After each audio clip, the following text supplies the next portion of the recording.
Hello and welcome everyone. My name is Vahik Asoyan. I'm a lead compositor at VineFX, an award-winning studio based in Cambridge, UK, founded by Michael Ellingworth. With an expanding team, we have recently delivered shows like Boat Story, The Lazarus Project, The Witcher Season 3, The Tourist, and more. Today, I'll be happy to share our compositing approach across two projects. First up, we'll explore our work on the Paramount+ thriller, No Escape, where we created infinite sea, crashing waves, and violent storms. Altogether, we delivered around 500 shots.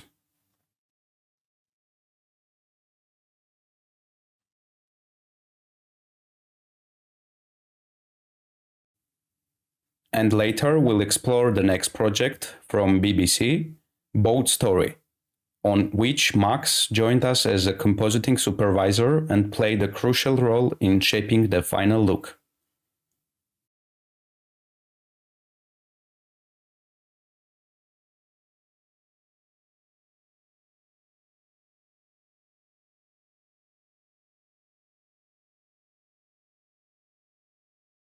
Let's start with one of the shots from No Escape, and currently this is the source plate. And this already looks really impressive. On-set crew did a fantastic job creating practical elements like fog, mist, and rain and all the small details within the actual set. Our task was to elevate it even further. That means that we have to think a way to make viewers to feel like they're right in the middle of stormy ocean.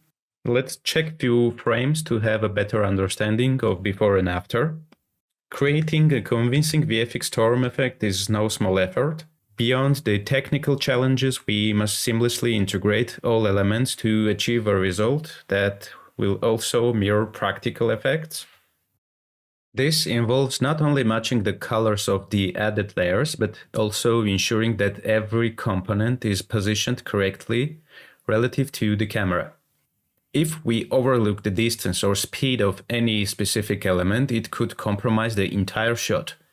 Even if the viewers can't pinpoint the exact issue, they'll sense that something isn't quite right. Before beginning to work on any shot, it's a good practice to divide it into smaller pieces. For this shot, we had 4 main tasks to solve: the camera match move, 3D ocean, particle effects, and also we had to make sure that everything is placed behind the actors and all the practical effects, splashes, rain, and small details. To keep things organized, I always start from the top and work my way to the bottom. I also add bookmarks and notes to the script. This helps other artists to understand and modify the work if needed. It also helps me to quickly find and change anything when I revisit a shot. First thing we have is the plate, which we needed to do some cleanup work. Next, we have a lot of rotonodes that we added to isolate the elements in the plate.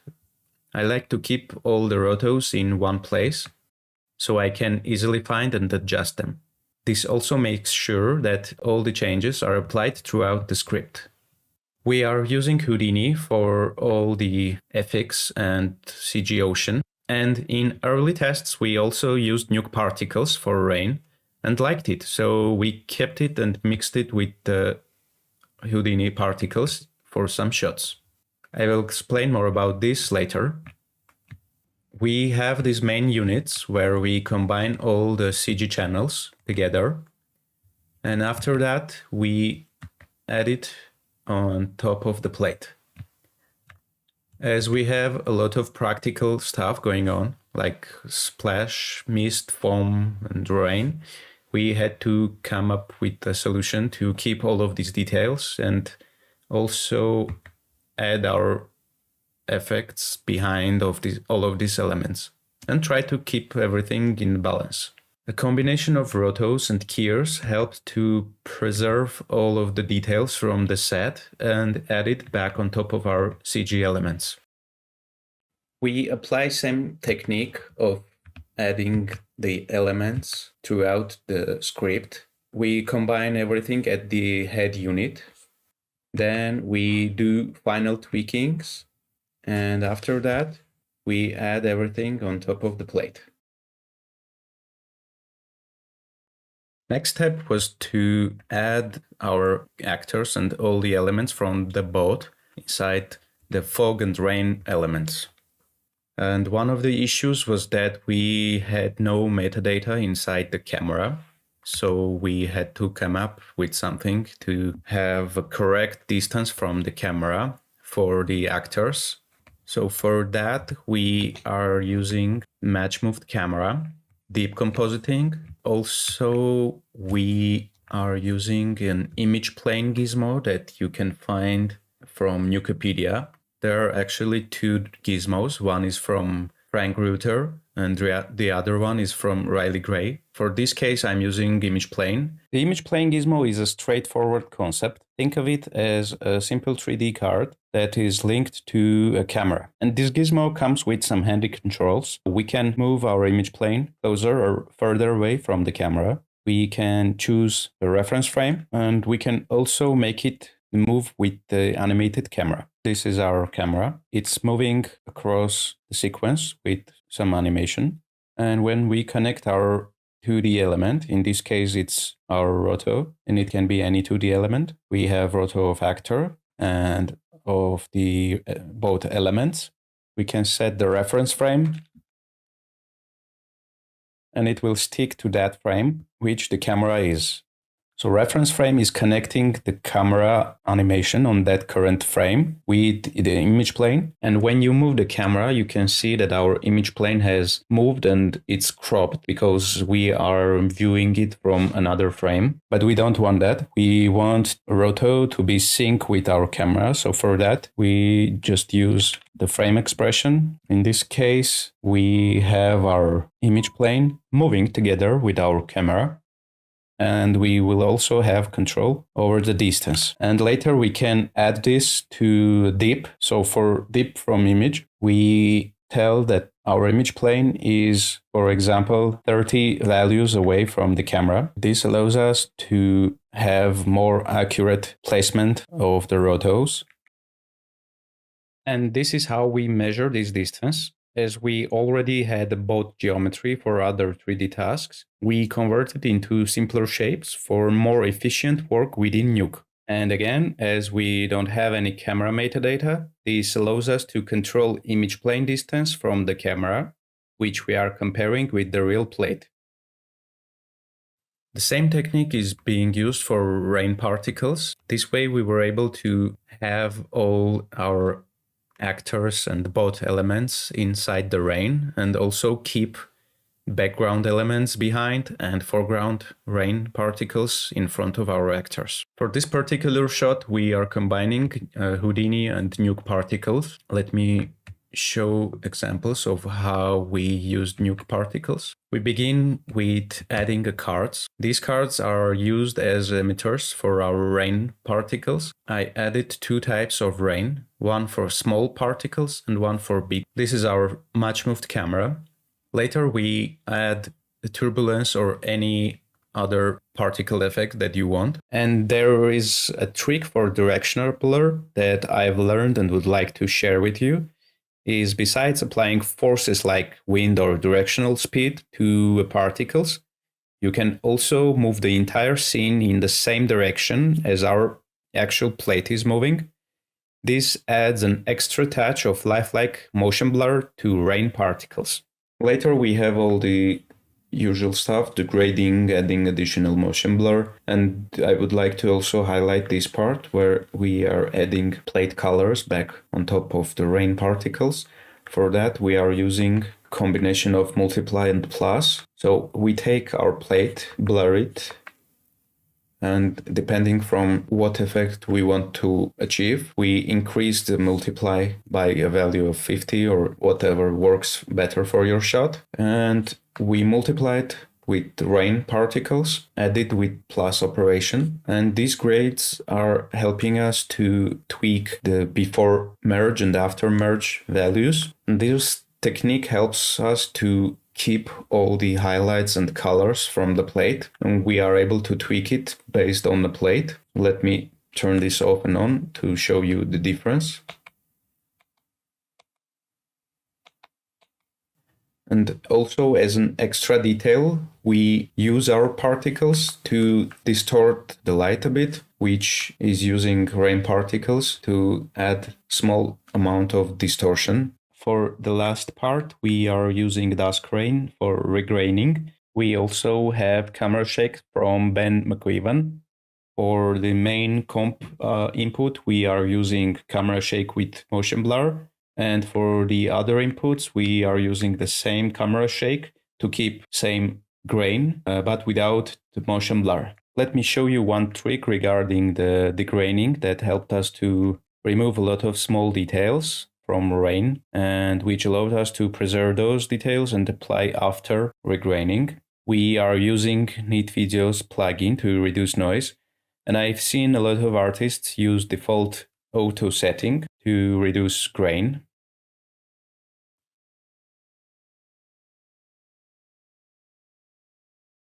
But if you don't want to read the documentation, one thing that really helps is to go over to Spatial tab and crank up the luminance value.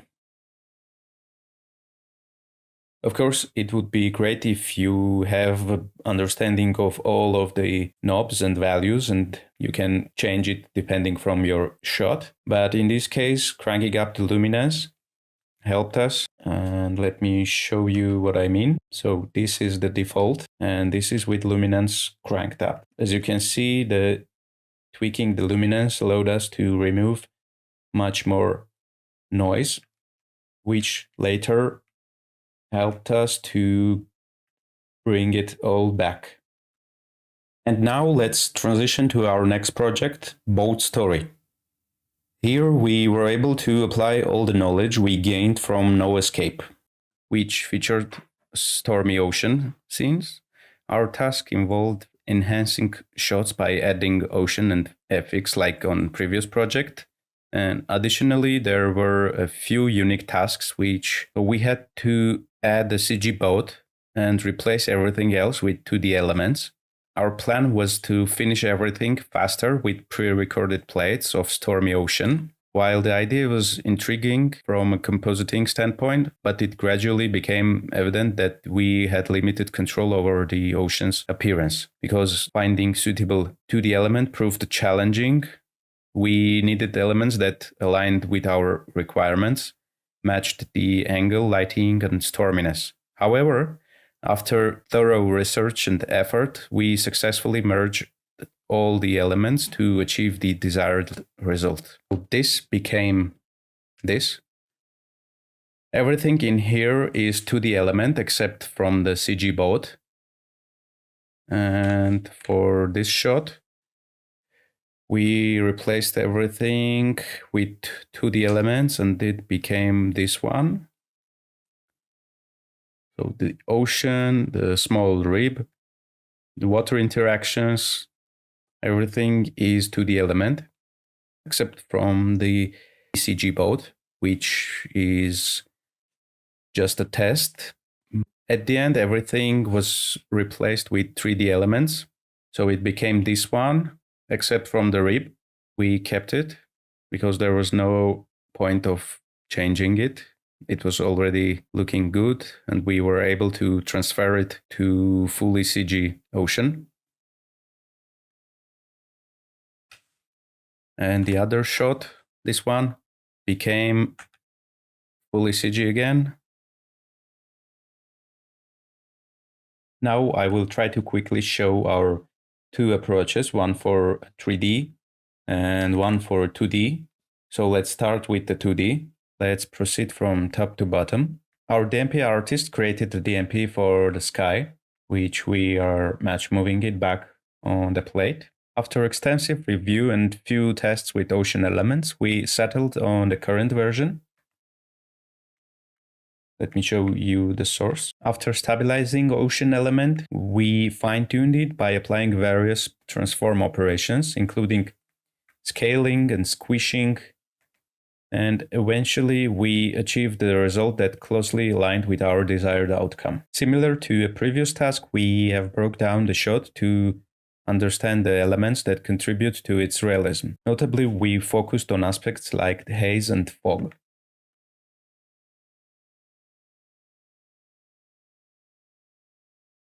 This is one of our draft renders for CG boat. We were using this to test how it will look on the ocean. And for that task, we decided to apply only rotation on the boat because it was difficult to align CG boat inside 2D ocean. So for that, we take our CG boat and apply 2D transforms at match moves and do the match moving by hand. We ultimately decided not to use this version, but the process of working on it significantly enhanced our understanding of the technical and visual aspects related to upcoming CG ocean work. But despite that, I will show few tricks that helped us to extract foam and splash from our source plate. We are using rotos and keyers, but specifically for water interaction and splashes, except from default keyer, I used TX Hue Keyer. It's created by Thomas Lefebvre. It allows you to select a color and use it as a guide to identify all other pixels with similar luminance and saturation values. Additionally, there are convenient controls to extend or reduce any value. At the end, before applying match move, we have a bit of 2D animation. But as easy as it sounds, it was quite tricky to keep the rib floating on the replaced ocean surface and look realistic. For that, we separated water interaction and rib animation.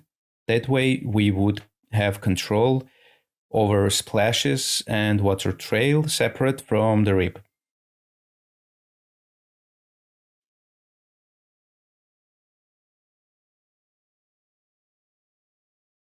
Similar to previous 2D approach, we're starting with the DMP, then add the ocean, fog, and the rest of the complementary layers. As we don't have time to go over all elements, I'll try to show most useful ones. And here is the example of the rib that we separated and splashes and water interaction, which is allowing us to have better control. Another thing that you can find in Nukepedia is Spot Flare from Mats Hagbart. It has all the controls that you want for a flare, and it's really fun to use. Later, we are adding all the complementary layers. There's also one trick that I'm using extensively for rain particles is a method that I learned from online community is to multiply our plate and rain particles together. But the thing that I'm adding is I divide it into 3 main branches.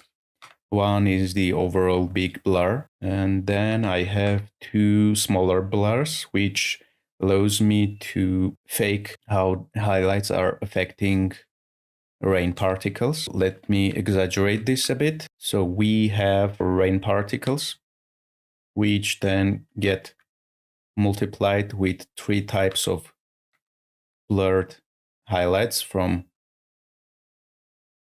the source. And it doesn't matter if this is CG or a real plate. After multiplying it, we are getting this nice highlights, which we can also have control over. So if you want to increase the smaller highlights, you can do that, or you can even decrease the blur value. So it will have less radius. And when applied on our plate, this gives you a realistic effect of the rain. Let me show you if I'm not doing that. What we have. So we have just uniformly added rain element, which is not looking good. And this allows us to decrease luminance values on the parts that we don't and can't see any rain because there is no light source in here. And whenever we have light source, you can adjust these values to better match with your plate. Later, we are adding additional grade, few lens effects, lens dirt, which is very subtle, and the rest is just adding additional complementary layers using more creative approach, vignette, chromatic aberration, and that's all. If you're watching this back, please do contact us with any questions.